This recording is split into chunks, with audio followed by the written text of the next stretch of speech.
apabila kita mula mengambil alih keseluruhan pengurusan sistem pemberdayaan dan pengurusan awam di negeri Selangor 4 tahun dahulu, kita punya model adalah berasaskan bahawa kita akan buat satu pelaburan besar, iaitu dengan membuat pelaburan untuk membeli aset-aset baru di KDB yang termasuknya lori compactor, lori roro, micro compactor, kita ada water jetter, kita ada catch basin unit, kita ada road sweeper, dan jumlah yang ada di dalam list KDB sekarang adalah sebanyak 1,006 buah unit total semua.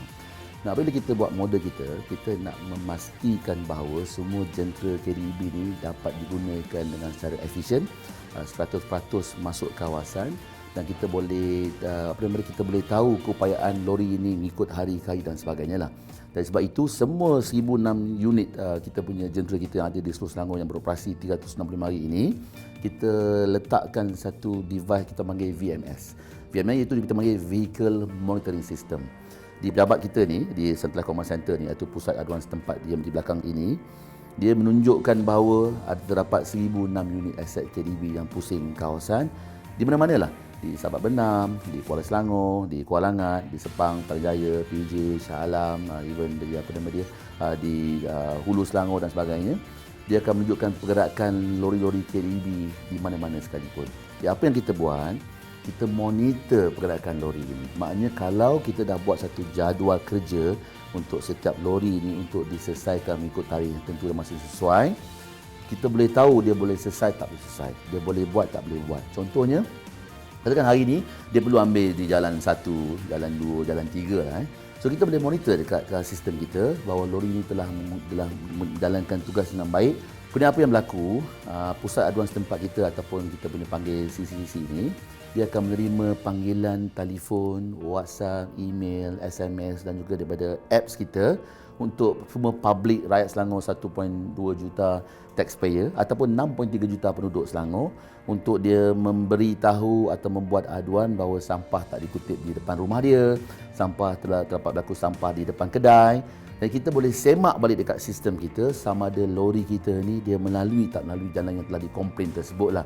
Ini ada satu bukti atau alibi yang cukup kuat untuk kita buktikan kepada taxpayer kita, kepada stakeholder kita bahawa lori kita memang dah lalu pun depan rumah dia pukul 9.30 pagi, pukul 10.30 pagi. Sebab kita boleh sistem balik, tengok balik dekat lori mana, zon mana, kita boleh tahu pukul berapa, sama ada dia miss collection ataupun ada halangan sebagainya, kita boleh nampak lah.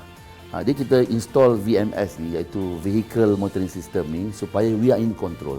Kita uruskan dengan baik dengan menggunakan teknologi-teknologi yang sedia ada. Kita dapat kawal di pejabat kita di Shah Alam sebab kita punya kawal selia besar. As far as Sabak Benam sampai ke Semenyih, Kajang, Kuala Langat, di Sepang, PJ, di Shah Alam, even di Selayang, even di Ampang Jaya besar. Jadi kita ada control system, kita rasa senang hati sebab we are macam dia panggil big brothers lah. Kita boleh tengok dia daripada pejabat kita, kita tahu. Kemudian lori-lori kita juga kita install dengan kita punya live CCTV. Dia ada live TV yang boleh tengok di kawasan mana yang teruk, di kawasan kampung, kawasan jalan-jalan sempit dan di tepi jalan. Kita boleh monitor ni. Ini yang kebaikan yang kita gunakan selama ini untuk memastikan bahawa apa-apa KPI yang telah diberikan kepada KDB, kita boleh selesaikan dengan baik dan kita ada satu sistem yang boleh membantu kita untuk memastikan kutipan dapat dibuat mengikut jadual, kutipan dapat dibuat mengikut very efficient one.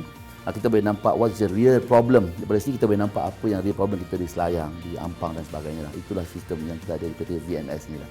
Ya. Kalau katakan kita public, kita keluar di kawasan rumah kita, kita nampak kadang-kadang contoh longkang tersumbat atau ada sampah pukan tak dikutip atau rumput tu panjang sikit. So just on kan dia punya GPS, kemudian dia ambil, dia dah download apps, kita panggil iClean. Dia ambil gambar, dia tu masukkan dalam aduan di iClean ni. So dia hanya beritahu nama dia, kita dah dapat detect nombor telefon dia, dia dah detect di mana, dia ambil gambar dan dia akan hantar terus ke CCC di belakang ini. Jadi CCC kita akan semak lagi lah. Dia semak dan dia tahu what is the real problem. So dia akan buat semakan pula di pemantau kita di kawasan tersebut.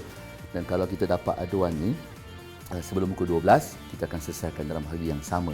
Dia kebaikan apps ni, kadang orang tidak mahu nak ambil telefon, dia tak jumpa nombor telefon kan, nak telefon. KDB, nak telefon pihak ketempatan dan sebagainya. So tak perlu. Download je apps iClean di telefon Android ataupun iPhone. Pergi kat tempat mana yang dia nak buat aduan, dia boleh buat aduan terus on the spot dan kita akan respon immediately lah dengan apabila kita dapat aduan, kita perlu sahkan aduan. Kita tengok sama ada itu betul-betul skop kerja kita. Kalau betul, kita akan maklumkan dan kita akan sahkan benda itu telah dibuat sebelum dan selepas kita buat lah, dan kita akan sahkan balik kepada pengadu iClean ni. First thing saya rasa bila saya gunakan, bagi orang pertama yang gunakan kan, dia sangat mudah. Dari segi interface dia, lepas tu dia terus direct lah, okay, apa tempat mana, lokasi kan. Second, kita boleh send gambar. Kita ambil snap picture je, lepas tu dia akan terus detect lokasi mana and then lori sampah akan datang. So amat mudah lah bagi sesiapa pun untuk menggunakannya. Saya syorkan sangatlah kepada semua rakyat Selangor sebab sebelum ni kita rasa sampah ni tak penting pun.